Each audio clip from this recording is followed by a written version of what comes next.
Hello everybody and welcome back to Screen Stars. Wonder Woman is the newest addition to the DC Cinematic Universe, and it is a somewhat troubled universe, so it seems, in regards to the previous entries, whereas from my perspective the only real failure that you could really throw at the DC Universe is the Green Lantern movie with Ryan Reynolds, which was certainly a misfire. All the others I've enjoyed to varying degrees.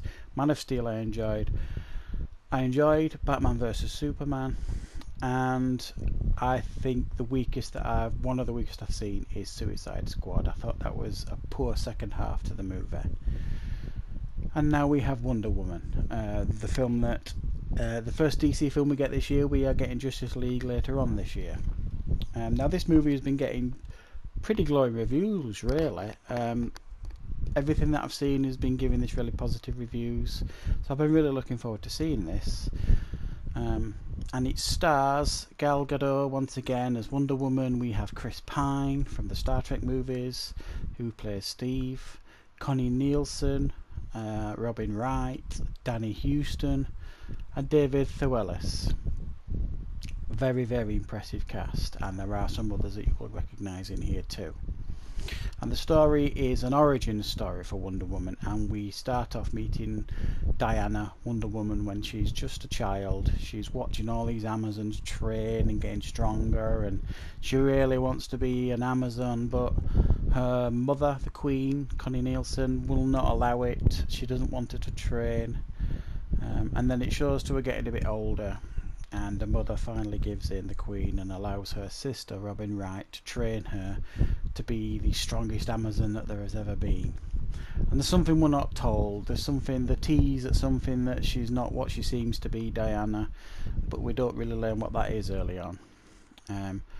So therefore, then it shows Wonder Woman when she's grown up, and then we are introduced to Chris Pine's character.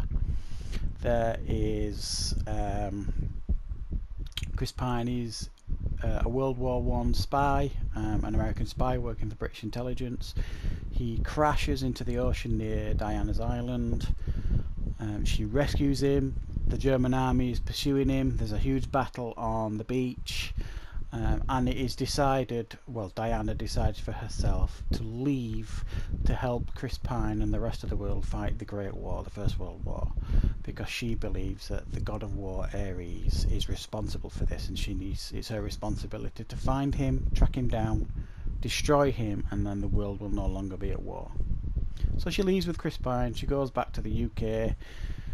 Shenanigans take place, a few chuckles here and there with her settling in, and then she insists on being taken to the front line, and they go on like a secret mission to try and stop this horrible gas that the Germans are developing being spread upon the world. That's kind of a brief synopsis here, but I'm not going to go any further into it because I don't want to spoil it really. I just wanted to give you a brief outline of the movie. So that's what we get here. Now, my feelings on this film are overall positive. I'll get that out of the way first. I thought it was a very good film. I very much enjoyed it. For an origins movie, for a superhero movie origins movie, it ticked all the boxes. It was very good, but it isn't perfect. Very, very strong opening, and then when she leaves the island, even though there is some fairly entertaining parts, before it leads to the next battle, when she gets to the front line, really, it drags a bit. It's got a bit of a flabby underbelly, the movie. It does drag a little bit for the second act. And then when it kicks in again, when she climbs over the trenches, takes on the German army, and from that moment on really it's full on again, and it's very, very, very enjoyable to watch. But be warned, there is a section of this movie, a good half an hour I would say, where it does drag a little bit. But it's not bad at that point. It's just you just want it to move at a bit of a faster pace. But other than that, I don't really have any other negatives. I suppose the villain reveal at the end, I thought could have been handled a little bit better. it just wasn't particularly believable to me who the reveal of it was. He didn't sell it, the reveal of the villain, to me. I didn't buy it. There is a very, very emotional finish to the movie. I got quite choked up at the end. I thought, so if a movie can do that, it's done its job. And it was quite an emotional punch at the end. I did feel right at the end. It was a little rushed. I would have preferred a little bit more closure for some of the characters. It kind of finished, and then we ended up with her back in the modern times, sort of thing. And I thought, I got the impression, certainly in Batman vs Superman, she was so reluctant to get involved, helping, that something massive had happened. And it did. In this movie, we kind of were shown what happened to her. But I would have thought it would have inspired, the results of this movie would have inspired her to want to continue to help rather than to keep out of things. So it didn't really sell that part to me. The tease that it gave us in Batman vs Superman, for her reasons for not getting involved, they didn't feel, the reveal in this movie didn't feel very strong to me in regards to her reasons for not wanting to get involved. But other than that, I mean, my niggles really are really just that, niggles. There's no getting around it. This is an excellent movie. Gal Gadot is wonderfully cast as Wonder Woman. She pulls off the role very, very well. And I think DC are finally off and running now.